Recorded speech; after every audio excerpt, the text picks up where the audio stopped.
O dragão que foi lançado na terra, persegue a Israel que deu à luz a Jesus, e foram dadas à mulher 2 asas de grande águia, para que voasse para o deserto ao seu lugar, onde é sustentada por um tempo e tempos, e metade de um tempo fora da vista da serpente. As asas de águia significam que Israel fugiu ao deserto com muita rapidez. A mulher recebeu as asas da águia para voar para que não fosse capturada. Voando nas alturas para fugir é mais difícil de ser presa. Olha como os pássaros que voam. Eles enquanto estão pelos ares ninguém consegue pegar, mas quando pousam na terra são presas fáceis. O dragão que antes voava e foi expulso dos ares, não pode mais voar aos ares para perseguir a mulher que voa pelos ares. Está falando que Satanás perdeu a capacidade de ter uma visão mais ampla sobre o mundo. Lá dos ares ele conseguia ter uma visão melhor sobre o planeta. Já na terra, sem poder ir para os ares, ele perdeu todo o ângulo que dava privilégio à sua visão lá de cima. Sem o dragão nos ares, e as potestades que conseguiam ver a terra inteira lá de cima, Israel pôde se esconder no deserto sem ter a espionagem lá de cima, já que todos os demônios estão na terra. A mulher foge da perseguição voando. Significa que Israel fugirá para o deserto de uma forma extraordinária criada por Deus. O povo de Israel escolhido, que são os 144.000, não os que não acreditam no Messias, descendentes dos fariseus da Bíblia. Esse povo escolhido sairá das cidades babilônicas. E a serpente lançou da sua boca atrás da mulher, água como um rio, para que pela corrente a fizesse arrebatar. A serpente tenta capturar Israel com as suas armadilhas e não irá ter êxito. E a terra ajudou a mulher, e a terra abriu a sua boca e tragou o rio que o dragão lançara da sua boca. Apocalipse 12 verso 17. E o dragão irou-se contra a mulher, e foi fazer guerra aos remanescentes da sua semente, os que guardam os mandamentos de Deus, e têm o testemunho de Jesus Cristo. O dragão parou de perseguir Israel, e foi perseguir outros povos que são os cristãos. Foi fazer guerra aos remanescentes. E quem são esses? Foi de Israel que saiu o Messias. O evangelho começou em Israel e se espalhou para o mundo. Israel é a mulher, e os remanescentes são os que aceitaram o testemunho de Jesus, que saíram de suas entranhas. Os mandamentos de Deus que aqui fala, não são os mandamentos da lei mosaica que tem que guardar o sábado e fazer os sacrifícios. Os mandamentos de Deus são os mesmos mandamentos de Jesus. Amai a Deus acima de todas as coisas, e ao próximo como a ti mesmo. Os 2 mandamentos que Jesus aprovou. Existe uma concordância entre o Pai e o Filho na questão dos 2 mandamentos. Por amor, Deus enviou o seu Filho para ser sacrificado. Por amor, Jesus se entregou na cruz. Por amor servimos a Deus, e por amor amamos ao próximo. Assim como Deus amou a humanidade ao ponto de entregar o seu Filho. Apocalipse 14 verso 12 e 13. Aqui está a paciência dos santos. Aqui estão os que guardam os mandamentos de Deus e a fé em Jesus. E ouvi uma voz do céu que me dizia: escreve, bem-aventurados os mortos que desde agora morrem no Senhor. Sim, diz o Espírito, para que descansem dos seus trabalhos, e as suas obras os seguem. No verso 13, fala dos que estão dormindo no Senhor, que foram pacientes e guardaram os mandamentos de Deus e a fé em Jesus. Eles vão descansar dos seus trabalhos na Nova Jerusalém, e as suas obras os seguem. Vão ressuscitar. Os ares já não tinham mais potestades e nem o dragão. Todos foram lançados na terra. Os ares foram limpos para o arrebatamento da igreja. Apocalipse 14 verso 14. E olhei, e eis uma nuvem branca, e assentado sobre a nuvem um semelhante ao Filho do Homem, que tinha sobre a sua cabeça uma coroa de ouro, e na sua mão uma foice aguda. O rei estava coroado, e se assentou sobre as nuvens para arrebatar a sua noiva. Em sua mão está a foice para ceifar o trigo do joio, separar a sua igreja santa da igreja apóstata. Apocalipse 14 verso 15. E outro anjo saiu do templo, clamando com grande voz ao que estava assentado sobre a nuvem: lança a tua foice e cega, a hora de cegar-te é vinda, porque já a seara da terra está madura. O anjo diz a Jesus: lança a sua foice e colhe, a hora da colheita te é vinda, a seara está madura. Apocalipse 14 verso 16. E aquele que estava assentado sobre a nuvem meteu a sua foice à terra, e a terra foi cegada. Jesus faz a colheita do trigo e tira o seu povo da terra. Ele arrebata os seus para si. A igreja vai ao seu encontro nas nuvens. Apocalipse 19 versos 6 ao 9. E ouvi como que a voz de uma grande multidão, e como que a voz de muitas águas, e como que a voz de grandes trovões que dizia: Aleluia, pois já o Senhor Deus Todo-Poderoso reina. Regozijemo-nos e alegremo-nos, e demos-lhe glória, porque vindas são as bodas do Cordeiro, e já a sua esposa se aprontou, e foi-lhe dado que se vestisse de linho fino, puro e resplandecente, porque o linho fino são as justiças dos santos. E disse-me: escreve: bem-aventurados aqueles que são chamados à ceia das bodas do Cordeiro. E disse-me: estas são as verdadeiras palavras de Deus. O arrebatamento não é antes do primeiro selo, acontece nesse versículo. Apocalipse 14 verso 17 ao 20. E saiu do templo que está no céu outro anjo, o qual também tinha uma foice aguda, e saiu do altar outro anjo que tinha poder sobre o fogo, e clamou com grande voz ao que tinha foice aguda, dizendo: lança a tua foice aguda, e vindima os cachos da vinha da terra, porque já as suas uvas estão maduras. E o anjo lançou a sua foice à terra, e vindimou as uvas da vinha da terra, e atirou-as no grande lagar da ira de Deus, e o lagar foi pesado fora da cidade, e saiu sangue do lagar até os freios dos cavalos. Pelo espaço de 1.600 estádios, o joio é esmagado na terra, os seus sangues são derramados. Esse é o julgamento das nações que não creram em Jesus, sobre as duas bestas, a da terra e a do mar. Apocalipse 13 verso 11 ao 13. E vi subir da terra outra besta, e tinha 2 chifres semelhantes aos de um cordeiro, e falava como o dragão. Essa besta tem 2 chifres e tem apenas uma cabeça. Então será um líder só, que é o falso profeta. Se é semelhante ao cordeiro de 2 chifres, é representado por um carneiro. Então concluímos que a besta que subiu da terra é representada por um corpo espiritual, que é o carneiro. Esse carneiro é a grande instituição religiosa que controlará todas as religiões do mundo, e terá um gigantesco templo de adoração na qual se assentará em um trono o falso profeta, que ficará no altar profano e pregando no púlpito consagrado ao dragão. No verso 11, ela tinha 2 chifres, que significa poder. Os 2 maiores poderes do mundo é o político e o religioso. A Igreja Católica de Constantino tinha o poder religioso de impor a sua doutrina, e também tinha o poder político, que fazia as tropas do exército do rei lutarem em seu favor. 2 chifres semelhantes ao cordeiro. Um dos chifres exerce a autoridade política, que é aliançada aos partidos evangélicos, que enganará a igreja apóstata, que irá pensar que essa instituição será representante de Jesus, que combaterá a criminalidade, roubos e outras coisas. O outro chifre exerce a autoridade religiosa, que irá controlar todas as religiões, e subjugar os povos a obedecerem aos seus decretos. O falso profeta se colocará como autoridade máxima, e perseguirá os cristãos santos que não obedecerão às leis religiosas. Fala como o dragão. O falso profeta e a sua instituição se colocarão contra Deus, e o seu líder se exaltará como um ser supremo, falando palavras arrogantes, e fará guerra aos que creem em Jesus, e exerce todo o poder da primeira besta na sua presença, e faz que a terra e os que nela habitam adorem a primeira besta, cuja chaga mortal fora curada. Cuja chaga mortal foi curada. Chaga significa ferida aberta que leva ao estado de putrefação,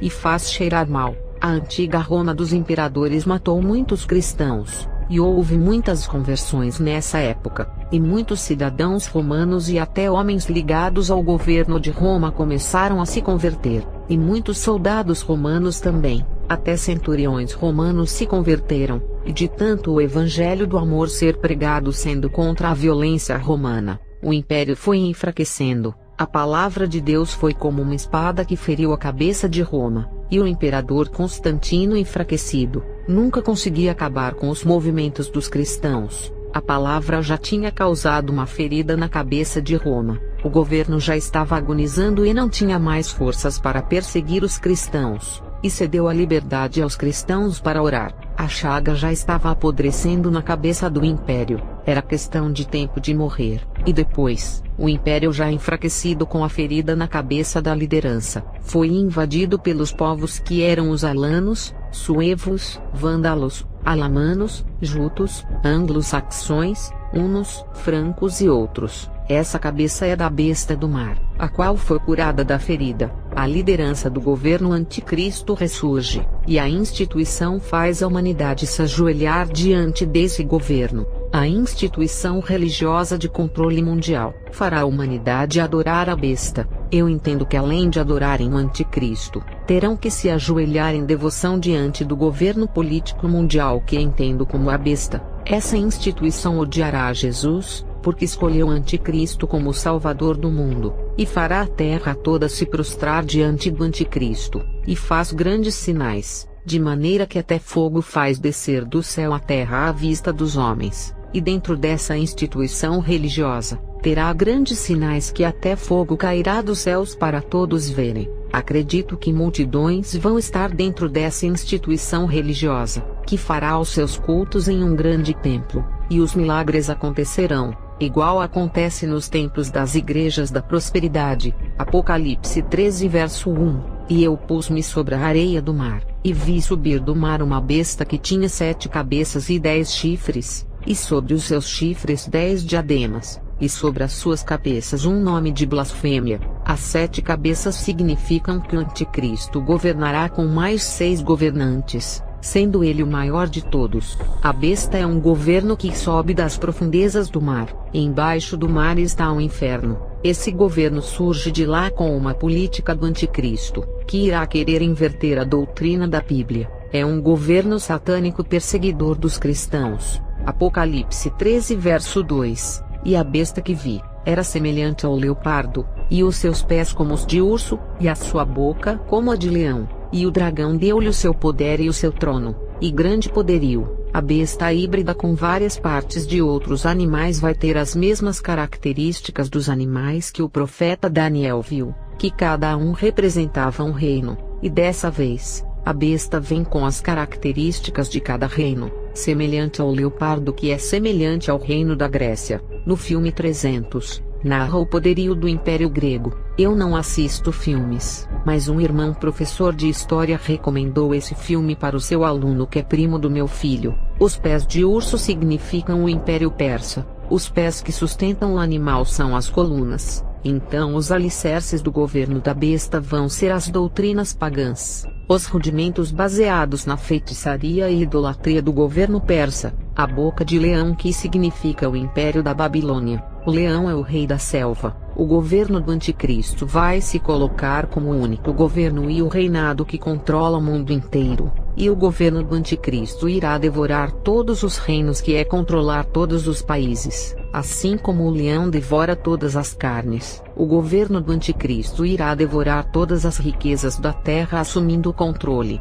e todas as empresas privadas pertencerão ao Estado. O dragão dará poder à besta e o seu trono. Satanás dará poder ao governo da besta e o seu trono para o anticristo reinar. Um dia, Satanás apareceu no deserto e ofereceu o seu reino a Jesus, dizendo que se ele o adorasse, teria o reino só para ele. Nos dias de hoje, Satanás dá partes do seu reino para quem o adora, que é o controle de cada instituição que controla o mundo. Atores, apresentadores de TV e cantores, independente se é do mundo ou gospel, experimentam uma parte desse reino que é a fama, o sucesso, o dinheiro, a idolatria, o reconhecimento de pessoa importante no mundo. Daniel teve a visão de 4 animais. Mas por que a besta tem apenas as características de 3 animais? Porque os 4 animais que Daniel viu é a mesma besta. O 4º animal é o Império Romano. O Império do Anticristo será um Império Romano,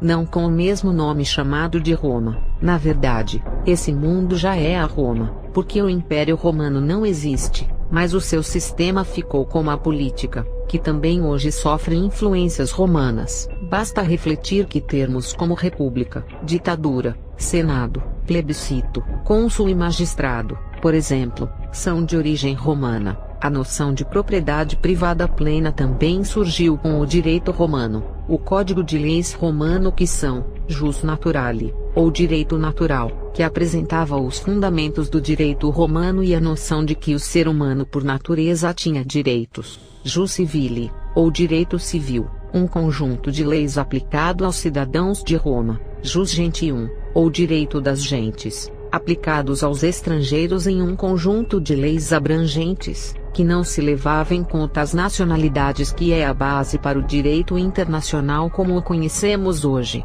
a língua romana que era latim, e desse idioma saiu as línguas como o português, o espanhol, o francês, o romeno e o italiano. Todas essas línguas são derivadas do latim, e o sistema romano permaneceu no mundo. Essa é a prova de que só desapareceu o império, mas o corpo governamental ficou, e a prova de que vivemos na Roma moderna está nesse versículo, Apocalipse 13 verso 3, e vi uma das suas cabeças como ferida de morte, e a sua chaga mortal foi curada, e toda a terra se maravilhou após a besta. A besta tem 7 cabeças, e apenas uma de suas cabeças foi ferida de morte. Isso significa que para a besta morrer, teria que matar as 7 cabeças, mas somente foi uma cabeça morta. Então concluímos que a besta está viva, mas com 6 cabeças. O governo do anticristo está vivo, e vivemos nele. E qual é o governo do anticristo nos dias de hoje? A resposta está na instituição da ONU. Essa sigla de 3 letras significa a Organização das Nações Unidas. O próprio nome diz, foi criada uma organização que une todas as nações do mundo, que são os países. A ONU tem se esforçado para unir as nações do mundo para entregar ao anticristo. Com a união de todas as nações do mundo, forma-se o governo único, que é a besta que subiu do mar, mas está com 6 cabeças vivas, ou seja, tem 6 líderes mundiais controlando o corpo governamental da besta. Eles estão esperando a outra 7ª cabeça ser curada da ferida para ressurgir, e formar o governo completo, pois 7 é o número da consumação e completo, porque Deus criou o mundo em 7 dias, e em 7 dias ele completou a sua criação. Em 7 dias ele terminou tudo. Para o governo da besta ser consumado, precisa da 7ª cabeça para o reinado do anticristo começar, aquela cabeça do antigo Império Romano que foi ferida através da palavra de Deus,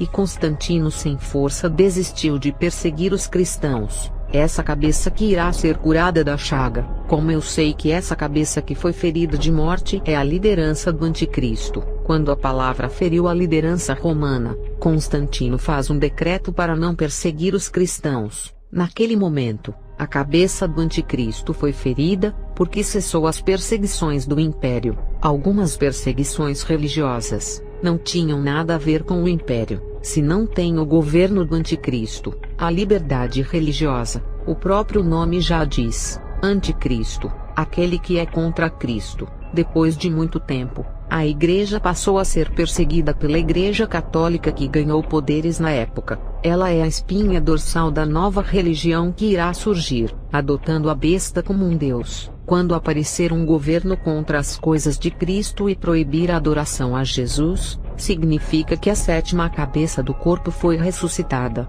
Apocalipse 13 verso 14. Ele engana os que habitam na terra, com sinais que ele foi permitido que fizesse em presença da besta, dizendo aos que habitam na terra que fizessem uma imagem à besta, que recebera a ferida da espada e vivia. O falso profeta manda fazer uma imagem à besta que recebeu a ferida da palavra, mas que viveu. Essa passagem em que o falso profeta pediu para a humanidade fazer uma imagem para a besta, se colocarmos um anticristo como um deus, fica uma interpretação da Idade Média. Estamos na era tecnológica e o povo aumentou em conhecimento. Já não tem aquela adoração arcaica de se ajoelhar diante de uma estátua, igual aos tempos antigos. A adoração está no coração sem precisar se dobrar. A respeito da adoração da besta, significa que o governo do anticristo vai ser adorado. Vamos trazer para os dias de hoje. O povo sempre fala assim: no governo daquele político teve muitos benefícios e empregos. Já nesse governo não tem. Nos tempos de hoje, existe uma reverência ao governo de algum político, e quando isso acontece, sempre o presidente, que é o líder, fica com os créditos. O povo esquece que ele não governa sozinho. E o mérito é também da equipe do presidente. Ninguém no mundo governa sozinho, igual os antigos reis nos tempos de hoje. Sempre o líder tem outros governantes. Estados Unidos e Brasil, ambos têm os seus presidentes que são os chefes gerais, mas têm governadores de estados, prefeitos de cidade com os seus vereadores, e tem o legislativo comandado pelo Tribunal de Justiça. O governo do Anticristo, que não será apenas um país, mas será o mundo inteiro. Ele não poderá estar em todos os lugares ao mesmo tempo porque não é Deus, e precisará de governantes. Um governo bom é aquele que oferece as melhorias nas condições de vida do povo, e cria auxílios para não deixar o povo pobre passar fome. A política de esquerda cria muitas bolsas de ajuda financeira, e passa uma imagem de se importar com os pobres, e o governo é idolatrado como o melhor, e colocam os presidentes como heróis. Quando falam que adorarão a besta, significa que o governo será idolatrado como o melhor do mundo, que trouxe progresso na tecnologia, fez a economia crescer e acabou com a fome. O anticristo será o herói trabalhando com os seus governantes. Ele até pode ser adorado, mas o seu governo, que é a besta, será adorado. Apocalipse 13 verso 16 e 17. E faz que a todos, pequenos e grandes, ricos e pobres, livres e servos, lhes seja posto um sinal na sua mão direita, ou nas suas testas, para que ninguém possa comprar ou vender, senão aquele que tiver o sinal, ou o nome da besta, ou o número do seu nome, porque o governo vai ser adorado, porque vai dar comida aos pobres. Eles não irão poder trabalhar. Imagine um morador de rua podendo se alimentar só por ter a marca da besta em sua mão. Não poderão trabalhar para ter alimento. É só ter a marca para se alimentar. Isso é possível? Todo mundo sem precisar trabalhar e ter alimento? Esse é o motivo que esse governo será adorado. Nos dias de hoje, quantas pessoas estão recebendo auxílio como Bolsa Família, Bolsa Gás? São diversas bolsas que o governo paga, e tem pessoas que recebem esses dinheiros há muitos anos. Dar comida e bebida sustentando a população, não é problema para o governo da besta, até porque não vai ficar pagando salário e nem auxílios. Esse é o motivo que o governo será adorado. A pessoa que tiver a marca na testa ou na mão, vai ter dinheiro pelo resto da sua vida. O dinheiro não vai sair da pele de sua mão e nem da testa. Quem determinou que o nosso dinheiro se chamasse real foram os brasileiros. Já nos Estados Unidos, eles chamam de dólar. Os países determinam a forma de como vai ser o dinheiro, e até quais tipos de desenhos. O governo da besta irá determinar que o dinheiro irá ser a marca 666. E como esse governo controlará o mundo, vai tirar o dinheiro de circulação. E a resposta é a mesma coisa, de que estão desmatando a floresta e tirando as árvores para fazerem o papel do dinheiro. Sempre inventam uma desculpa do meio ambiente. O governo do anticristo já está na Terra. A prova de que ele ainda não veio, é porque não teve a perseguição. As 6 cabeças da besta estão governando o mundo e influenciando os presidentes. As bruxas que eu convivi quando eu era uma delas, elas acreditavam de que essas 6 cabeças que controlam o governo mundial, que é a besta, são controladas pelos 6 líderes Illuminatis. Irei falar por sobrenomes por não conhecer o líder de cada família. O líder da família Rothschild controla a primeira cabeça. O líder da família Rockefeller controla a segunda cabeça. O líder da família Morgans controla a terceira cabeça. O líder da família Os DuPont controla a quarta cabeça. O líder da família Astor controla a quinta cabeça. O líder da família Bund controla a sexta cabeça. Essas são as 6 famílias Illuminatis mais poderosas do mundo. Outras bruxas acreditavam de que as 6 cabeças que controlavam o governo da besta são os 6 presidentes dos países mais poderosos do mundo economicamente, que são os Estados Unidos, Rússia, China, Alemanha, Reino Unido e França. Mas quem realmente sabe, são os maçons de alta hierarquia que estão mais próximo dos Illuminatis. O hexagrama, que é a estrela de 6 pontas, formada pelos 2 triângulos, que é a pirâmide Illuminati. Os 6 governadores que controlam as 6 cabeças da besta, cada um deles está em uma ponta dessa estrela, e o anticristo ficará no meio da estrela hexagrama, que significa que unirá os poderes do norte ao sul. Ele ficará no meio da estrela, que significa o mediador que ligará o hemisfério norte do sul, do ocidente ao oriente, ou seja, ligará o mundo e unirá todos em um governo único e uma só religião. Essa estrela faz referência à marca 666 da besta. As 3 primeiras apontam para cima querendo serem deuses e se exaltam. As outras 3 primeiras pontas apontam para baixo em reverência à besta do mar que subiu do abismo, e à besta da terra que subiu das profundezas. O hexagrama que faz referência ao número 666, está na bandeira de Israel. Isso significa que Israel vai ter uma forte ligação com o governo da besta. Israel ainda vive na sombra dos 10 mandamentos. Israel será perseguido. Mateus 24 verso 20. E orai para que a vossa fuga não aconteça no inverno nem no sábado. Mateus 24 verso 16. Então, os que estiverem na região da Judéia,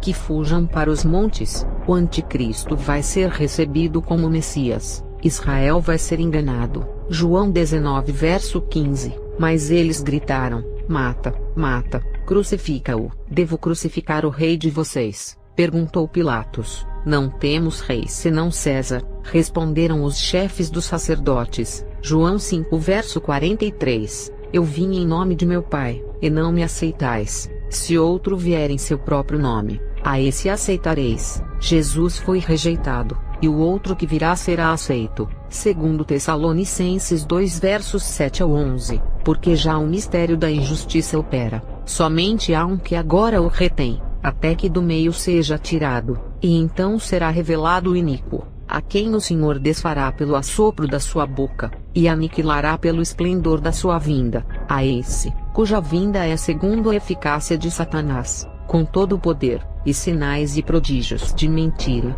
e com todo o engano da injustiça para os que perecem, porque não receberam o amor da verdade para se salvarem, e por isso Deus lhes enviará a operação do erro para que creiam na mentira. Marcos 13 verso 34 ao 37. É como se um homem, partindo para fora da terra, deixasse a sua casa, e desse autoridade aos seus servos, e a cada um a sua obra, e mandasse ao porteiro que vigiasse. Vigiai, pois, porque não sabeis quando virá o Senhor da casa, se à tarde, se à meia-noite, se ao cantar do galo, se pela manhã, para que vindo de improviso não vos ache dormindo. E as coisas que vos digo, digo-as a todos. Vigiai. O julgamento do governo da besta. Apocalipse 20 verso 10. O diabo que os enganava, foi lançado no lago de fogo que arde com enxofre, onde já haviam sido lançados a besta e o falso profeta. Quando João teve essa visão, ele viu o falso profeta sendo lançado no lago de fogo.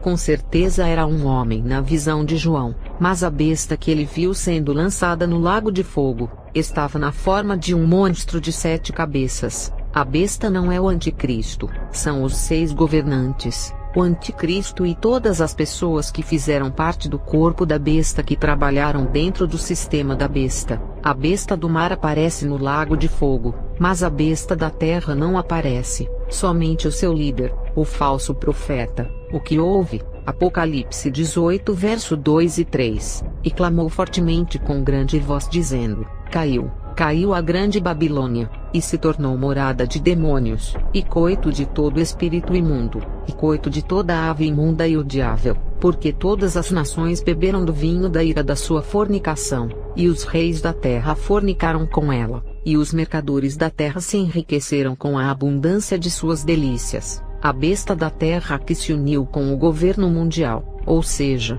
a instituição religiosa que se uniu com todas as grandes cidades. Dessa união se formou a grande Babilônia, a instituição religiosa que é a besta da terra, que contaminou o mundo inteiro e seus governantes, foi destruída na terra. Apocalipse 19 verso 2 e 3. Porque verdadeiros e justos são os seus juízos, pois julgou a grande prostituta que havia corrompido a terra com a sua fornicação, e das mãos dela vingou o sangue dos seus servos. E outra vez disseram: Aleluia, e a fumaça dela sobe para todo sempre. Nesse versículo, fala da grande prostituta que é a formação da instituição religiosa mais os seus membros, ou melhor dizendo, a besta da terra, os obreiros do sistema religioso. Ela foi julgada por ter corrompido a terra, A grande prostituta será a união de todas as religiões, a formadora do ecumenismo. O verso 3 fala que a sua fumaça subirá para todo sempre. Ela está no lago de fogo. A instituição inteira foi lançada. Falarei de como receber os galardões cumprindo o mandamento do amor. Conquistar galardões não é fazer igual estão fazendo na internet, colocando uns contra os outros e ensinando a odiar. Então, como conquistar os galardões? Jesus resumiu os dois principais mandamentos para serem praticados na graça, que é amar a Deus acima de todas as coisas e amar ao próximo como a ti mesmo. Falarei de como conquistar galardões só amando a Deus. Quem ama a Deus, irá renunciar ao mundo, se santificar por amor a Ele e andará em retidão, e viver uma vida de oração para o agradar. Quando se renuncia ao mundo por amor a Deus, já plantou uma boa semente que colherá em muitos galardões. Andar em santidade, está plantando o galardão no céu que irá colher. Viver uma vida de oração, está plantando semente de galardão. Só quem ama a Deus anda em santidade,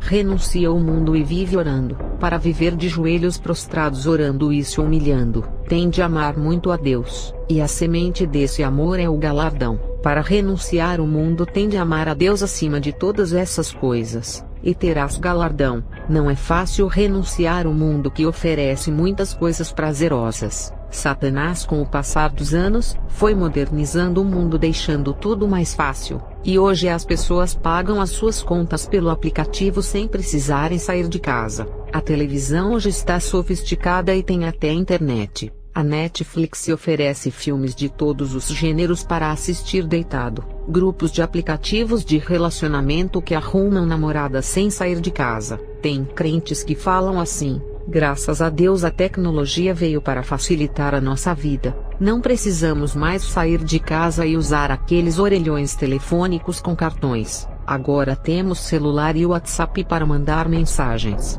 Já eu não concordo. E se pudesse escolher a época para nascer, eu escolheria nascer há 300 anos atrás, no século XVIII, quando tinha menos tecnologia e mais pessoas usadas por Deus. O pecado sempre existiu em todas as épocas, mas com a criação da tecnologia, todos os tipos de pecados são espalhados pela televisão, jornais, internet, filmes e redes sociais. Os filmes espalham o pecado do homicídio, suicídio, feitiçaria, pornografia, morte, sodomia e outros. As redes sociais espalham a nudez e o sexo. As novelas e seriados fazem as mesmas coisas, e as redes sociais espalham mortes e notícias mentirosas. Quem controla os jornais e as mídias são os Illuminatis, que servem a Satanás. A tecnologia trouxe conforto e comodismo. Os crentes preferem ficar deitados com controle remoto na mão assistindo, e o pecado entrando nos olhos. O conforto tem tirado o foco do crente de orar e entrar em comunhão com Deus.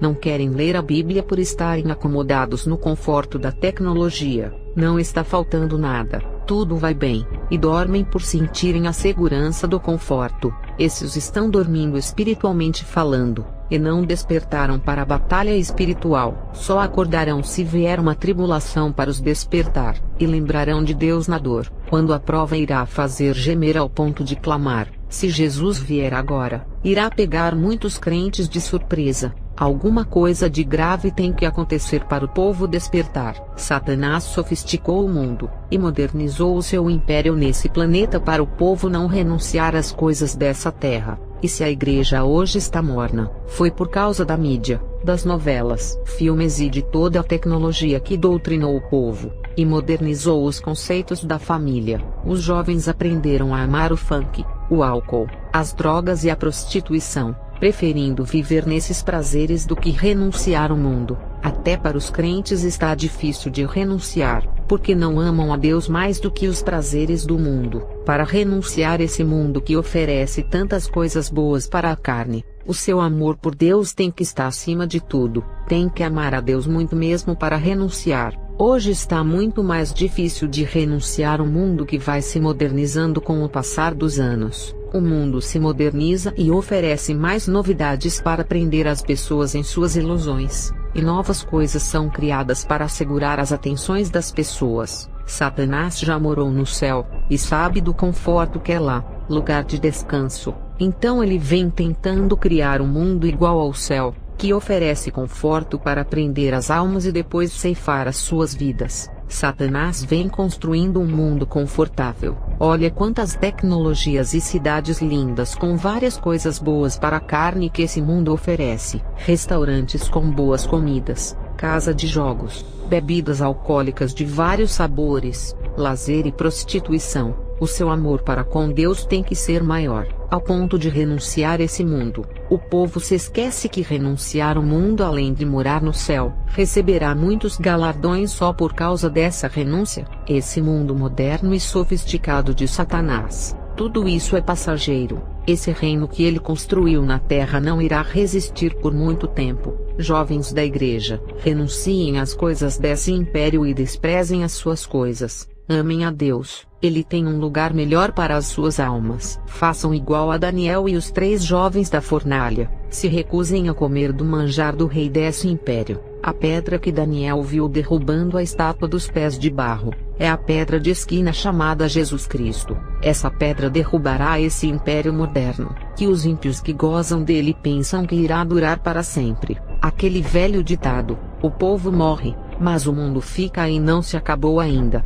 As pessoas morrem e outras nascem para ocuparem os seus lugares no império. Ninguém acredita que irá cair. O império de Satanás nesse mundo é ilusão e passageiro. Todas as coisas que esse mundo oferece sempre têm pecado. A tecnologia facilitou a comunicação, mas trouxe o pecado das redes sociais e sites pornográficos. Os filmes de entretenimento que traz diversão e suspense, sempre vêm com diversos pecados incluído no pacote. Esse mundo moderno que Satanás criou, querendo deixar igual à morada de Deus, nunca será. O céu oferecerá coisas boas sem pecado, e irá acomodar os seus moradores em habitações que não contaminam, diferente dessa terra que oferece coisas boas cheias de pratos do pecado, e as habitações que o mundo oferece para as pessoas morarem. Sempre os lugares estão contaminados com bares, casas de funks, bebidas alcoólicas, drogas e sexo. Não importa se o lugar é bom de morar perto da natureza,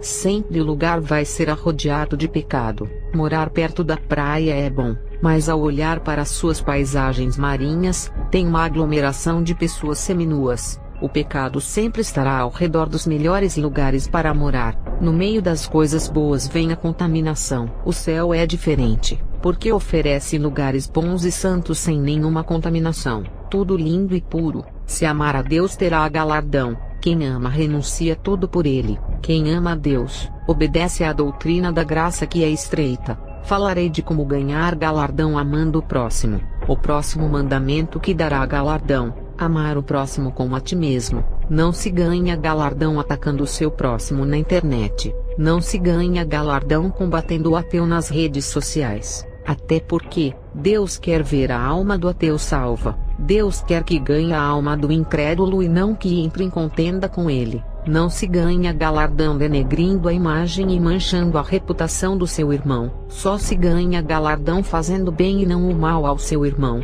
porque a Bíblia diz que temos que amar o próximo. E quem obedece a esse versículo terá galardão. Tudo o que você faz para o bem do próximo, significa que ama a ele. E se fizer ao contrário de querer o bem e fazer contendas, expor a vergonha pública, acusar e destruir o ministério, já não é amor, mas o ódio que opera no coração. Homens de Deus estão com as suas reputações manchadas por alertarem o povo do pecado, e foram denegridos na internet por quererem salvar as almas do inferno. Querer salvar as almas do inferno é um ato de amor. Esses homens de Deus que alertam o povo para não irem ao inferno, fazem igual Jesus, que teve que ser sacrificado para que a humanidade inteira não fosse para o inferno. Jesus venceu na cruz do Calvário, por amar a humanidade e se entregar ao martírio. O amor à humanidade que Jesus teve, fez o seu nome ser glorificado depois de sua ressurreição. E se você ama a humanidade ao ponto de querer salvá-la,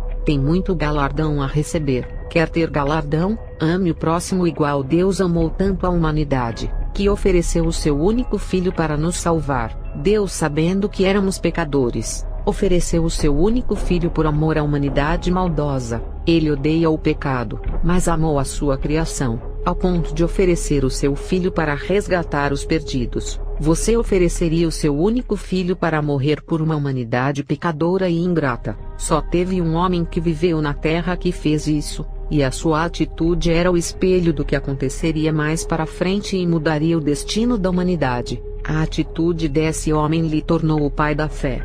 Só oferece algo que ama e a única coisa que tem para Deus, quem tem o amor sobrenatural que confundem a psicologia, o amor incondicional.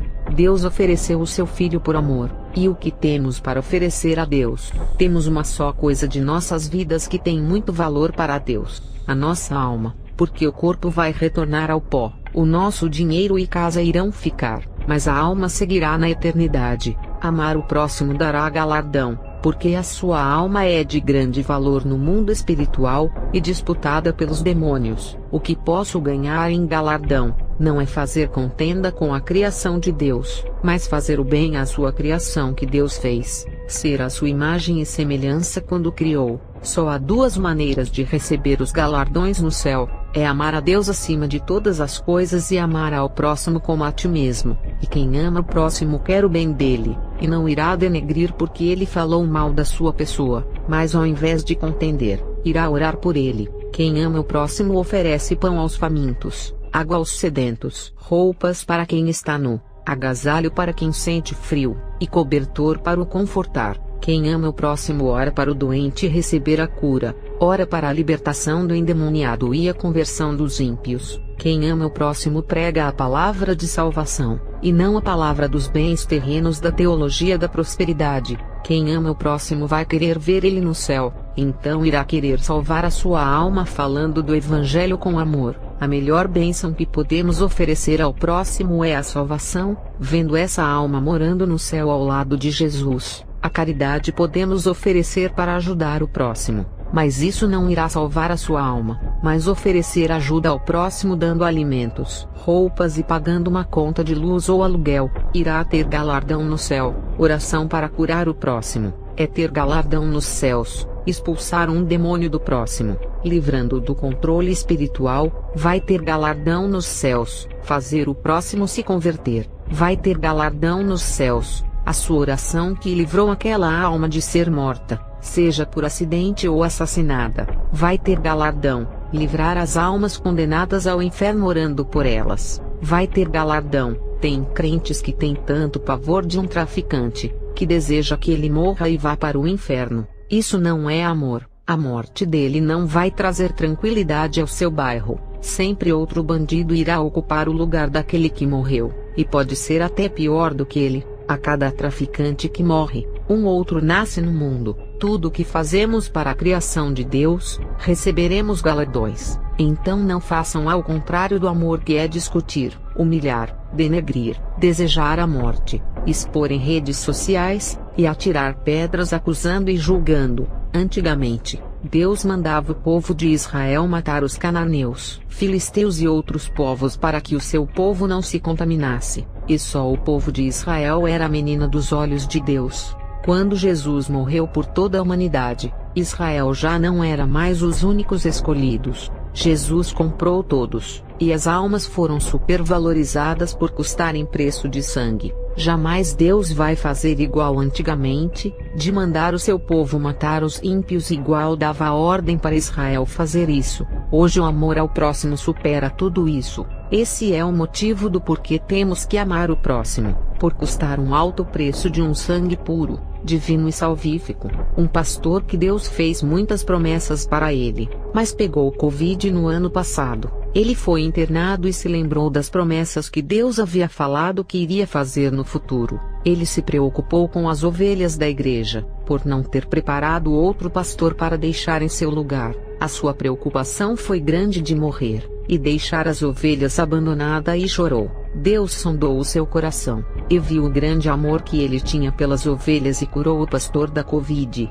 O que esse pastor sentiu, eu também senti quando em 2009 Deus me deu 4 almas para eu cuidar. Eu me senti como uma mãe dessas vidas. Eu ganhei essas almas para Deus e tive zelo. E quando alguns crentes se aproximavam, eu orava a Deus assim: se esses irmãos forem para acrescentar algo de bom, deixa, mas se forem os agentes do engano, afasta eles dessas almas. Eu fiz igual Davi, quando protegeu o rebanho matando um urso e um leão. Quando Deus me revelou que tinha pessoas da própria família de uns dos 4 fazendo feitiçaria para sair do caminho de Deus, eu quebrei a magia na oração. Quando eu via algum espírito maligno se aproximar de um dos 4, eu mandava fogo na oração para o demônio se afastar. Eu orava assim: as ovelhas que me deste não lançarei fora, e vou ter responsabilidade por elas. Esse sentimento de querer bem as ovelhas que o pastor demonstrou, eu também tive esse comportamento. Isso é a prova do amor. Falarei sobre como dar bons conselhos. Eu já dei conselho para as famílias. Um casal cristão descobriu que o seu filho era homossexual, e queriam expulsá-lo de casa por ser a vergonha da família, e me pediram conselhos sobre o que fazer. Eu disse assim: não expulsem o seu filho de casa, lá fora ele vai sofrer. O mundo não tem piedade e irá maltratar o seu filho. Longe de vocês, ele pode se tornar uma pessoa pior, como ser um ladrão, um traficante, um assassino ou um morador de rua. Eu acredito que vocês o amam, e não querem que nada disso venha a acontecer com ele, porque o amor de vocês está acima do pecado homossexual que o seu filho pratica. E se vocês querem ver o filho de vocês convertido, é melhor manter ele perto de vocês, que são protetores, do que mandá-lo para longe de suas presenças. E naquele momento, o casal desistiu de expulsar o seu filho. A parábola do filho pródigo: o pai não expulsou o seu filho de casa, ele que quis sair por conta própria, que é uma escolha da pessoa. Malaquias 4 verso 6. E ele converterá o coração dos pais aos filhos, e o coração dos filhos a seus pais, para que eu não venha e fira a terra com maldição. Teve pessoas que me pediram conselhos sobre a profissão de palhaço de circo, que faz todo mundo rir e tira a depressão. Eu respondi assim: o palhaço usa uma pintura no rosto que esconde o seu verdadeiro eu, em um personagem que não existe. O mágico é a mesma coisa. Mesmo que seja apenas fazer truques, ele consegue iludir as pessoas fazendo acreditar que está fazendo algo sumir. Ele está enganando, e toda a forma de engano é pecado, assim como o cargo de vendedor que mente sobre um produto para conseguir vender. Não são todas as profissões que são honestas. Algumas induzem a mentir. Falarei do convencedor dos pecados. Uma jovem de uma igreja resolveu criticar a doutrina de um ministério a respeito de maquiagens e roupas. Essa jovem disse assim: quantas irmãs que usam saias longas e as suas línguas são grandes. Eu uso maquiagem e não falo da vida dos outros. Eu não sou santificada por fora, mas sou por dentro. O meu coração é puro mesmo usando brincos, maquiagens e calça apertada. O que importa é ser santa por dentro. Roupas esconde quem é a pessoa. Aquela moça começou a se justificar o porquê andava daquela maneira, e exaltava as suas qualidades, quando ela disse que não falava mal de ninguém, e que o seu coração era puro. Eu falei e abri um versículo para ela, e provei que ela estava errada. Provérbios 27 verso 19. Assim como a água reflete o rosto, o coração reflete quem somos nós. Eu disse a ela: toda essa vaidade que usa, é um reflexo do seu coração. Essa roupa sensual é um reflexo de um coração cheio de sensualidade. Um coração vaidoso e cheio de sensualidade não pode ser um coração puro e santo. E a moça, ao ver o versículo, viu que estava errada e se calou, e foi embora. Temos que ter muito cuidado. O fato das mulheres do Antigo Testamento usarem adornos, não significa que as mulheres na graça podem. No livro de Timóteo e Pedro as coisas mudam, e o adorno passa a ser o interior e boas obras, não as vaidades do corpo. As mulheres antes da lei, Deus deixava porque não tinham um manual de conduta, mas Deus nunca concordou, só tolerou por causa da ignorância. Veio a lei mosaica que não proibia, e as mulheres continuaram usando, mas na graça isso mudou. Vou passar uma chave espiritual para todos compreenderem. Na lei, o foco era o visível, aquilo que os olhos podem ver. Na graça, o foco é o invisível, aquilo que os olhos não podem ver, mas crer. No Antigo Testamento Deus abriu o Mar Vermelho,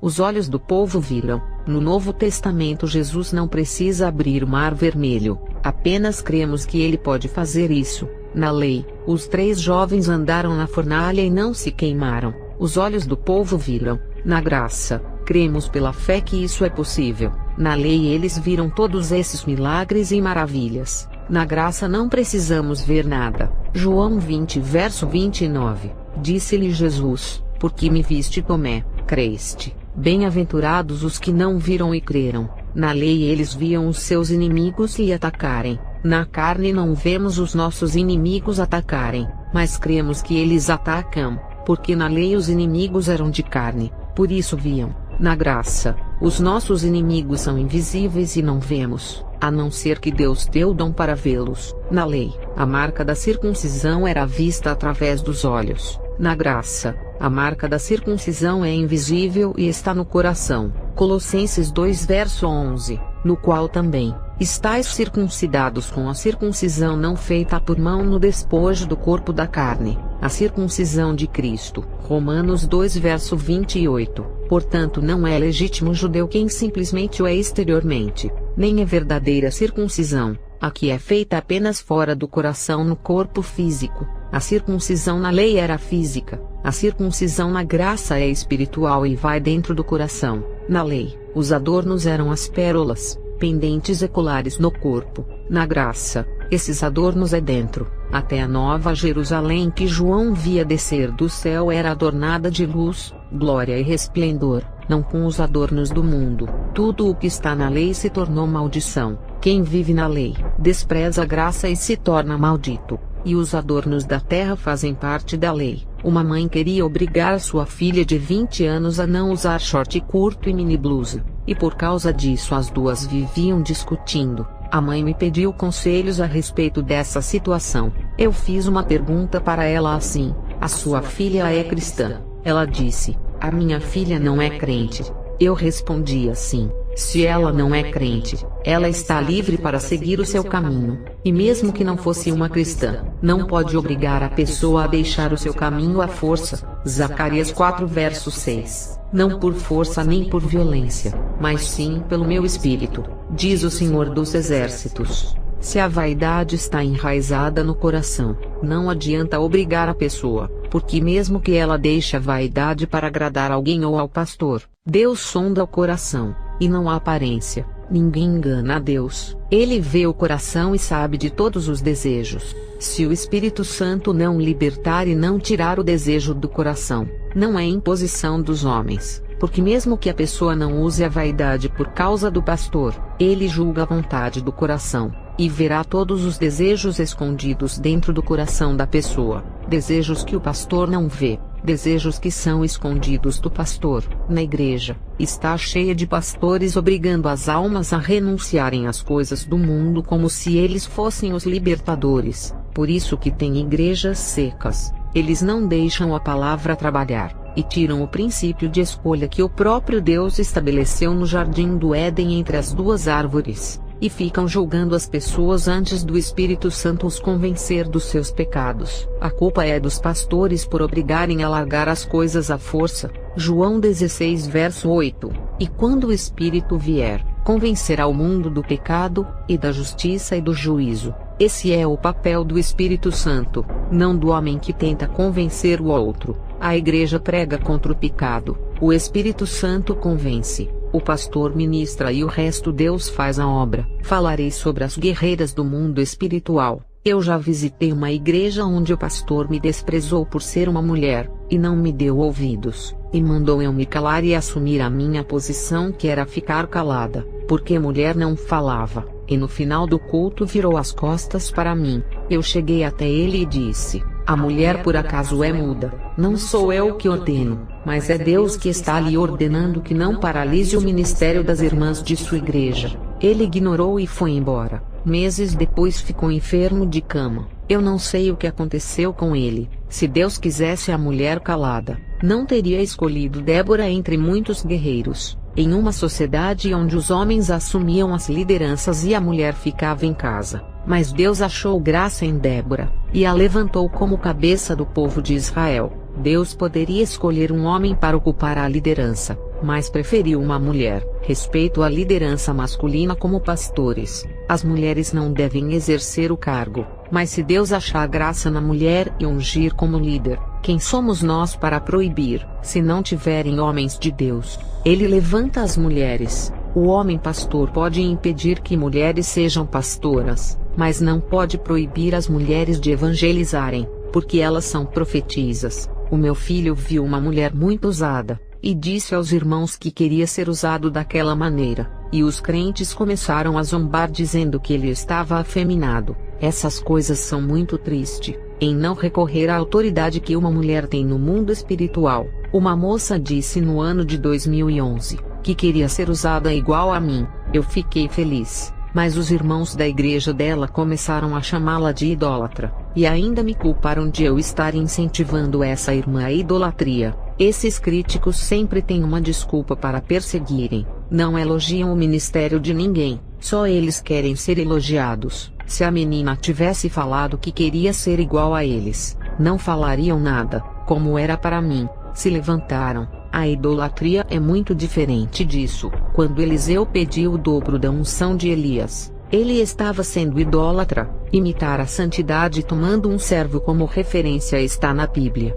1 Coríntios 4 verso 16. Sendo assim, suplico-vos que sejam meus imitadores. Filipenses 3 verso 17. Caros irmãos, sede meus imitadores, e prestai atenção nos que caminham de acordo com o padrão de comportamento que temos vivido. Efésios 5 verso 1. Portanto, sede imitadores de Deus, como filhos amados. Hebreus 6 verso 12. De maneira que não vos torneis negligentes, mas imiteis aqueles que, por intermédio da fé e da longanimidade, recebem a herança prometida. Imitais os servos de Deus. Não se torne negligente que é não cumpridor da palavra. Não se torne negligente para que tenha imitadores. Segundo Tessalonicenses 3 verso 9. Não porque não tivéssemos esse direito assegurado, mas porque era nosso objetivo vos oferecer exemplo em nós mesmos, a fim de nos imitardes. 1 Tessalonicenses 1 verso 6. De fato,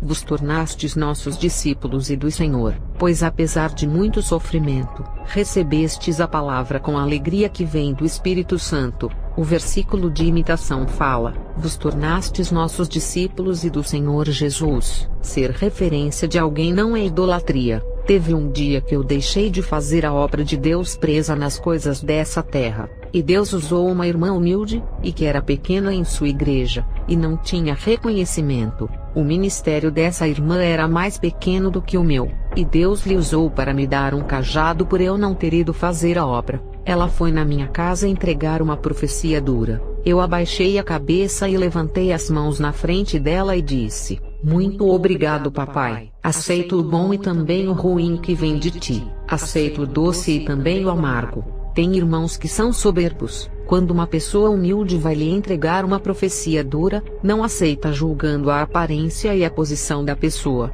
Enquanto Deus está corrigindo com a vara da disciplina, Ele está sendo como um pai que se preocupa com a vida de seu filho. Enquanto Ele está disciplinando, é sinal de que não quer ver a alma no inferno. Mas quando Ele parar de corrigir, é porque já entregou a alma ao seu caminho de perdição na qual escolheu. Vou fazer uma homenagem ao ancião Geraldo que conheci na minha caminhada. Ele faleceu já idoso com mais ou menos 80 anos. Quando ele faleceu, eu tive uma visão do anjo que acompanhava ele na obra levando para o céu. Ele estava retornando para o mesmo lugar aonde ele pisou em seu arrebatamento, mas dessa vez, ele voltou para morar eternamente. Ele estava todo de branco e com o rosto de jovem. Ele foi um pastor raiz da década de 60, e sempre pregou duro contra o pecado. A sua igreja era a mais rígida do bairro. Ele proibia muitas coisas, e ficou mais rígido depois que foi arrebatado 3 vezes ao céu e também ao inferno. Antes da pandemia, pensei em gravar o seu testemunho, mas com a pandemia veio o isolamento, e ele faleceu há 2 meses atrás. Não deu tempo de gravar o seu testemunho. Um homem pregador da sã doutrina que não tinha medo de falar, guerreiro na terra, e hoje santo no céu. Os pastores raízes estão morrendo, e essa geração de adolescentes que pretendem ser pregadores da doutrina daqui a 10 a 15 anos. Se hoje está difícil pregar a doutrina porque ninguém quer ouvir, imagine daqui a 10 anos. Que tempo difícil os futuros doutrinadores irão pegar. O mundo vai estar pior. É difícil aparecer um substituto que prega a sã doutrina. Morrem 5 que pregam a verdade, e no lugar deles surgem 5 pastores que pregam a porta larga. Adeus, pastor. Muito obrigada por me orientar no começo da minha conversão. Em breve logo estarei com o Senhor, brincando, rodopiando, pulando igual uma criança, alegre e feliz no jardim de Deus. Falarei sobre não causar rebelião dentro da igreja. 1 Samuel 15 verso 23. Porque a rebelião é como pecado de feitiçaria, e o porfiar é como iniquidade e idolatria. Porquanto tu rejeitaste a palavra do Senhor, ele também te rejeitou a ti, para que não sejas rei. A rebelião na igreja é igual ao pecado dos feiticeiros, e está rejeitando a palavra de Deus. Não critiquem se os seus pastores são assim, e nem formem grupos para tirá-lo da liderança. Não devemos imitar a Satanás e causar rebelião dentro da igreja. Se não concorda, se desligue da congregação e procure outro ministério para congregar. Quando o corpo de Moisés foi disputado, o anjo Miguel não se atreveu a amaldiçoá-lo, e disse: o Senhor lhe repreenda, reconhecendo que mesmo sendo do mal, Satanás é uma autoridade espiritual do reino das trevas. Esse é um grande exemplo. Temos que respeitar as autoridades, independente se for um feiticeiro ou falso profeta. Os críticos irão falar mal da minha experiência, por confrontar o sistema religioso hipócrita que causa divisão. Doutrinas da separação entre o povo de Deus que está escondida dentro das denominações. Mas é o poder do Evangelho que desfaz esse partidarismo religioso que está no meio do povo de Deus. Essa podridão que tem causado separação dos fiéis, e impedido que as partes do corpo universal da noiva se unam para o arrebatamento. Amados, muito obrigada por terem assistido o meu humilde testemunho. Quero agradecer os apoiadores, e amo essa família do canal. Amo os irmãos ateístas que não creem. Irei orar por vocês, igual Eliseu orou para que os olhos dos moços se abrissem. Também amo os críticos que escreveram os comentários negativos. Que Deus abençoe a todos. Eu encerro as minhas experiências, e que vocês venham a ser edificados por esses volumes. Que a paz do nosso Jesus Cristo, e a unção do Espírito Santo venha sobre cada um de vocês. Amém.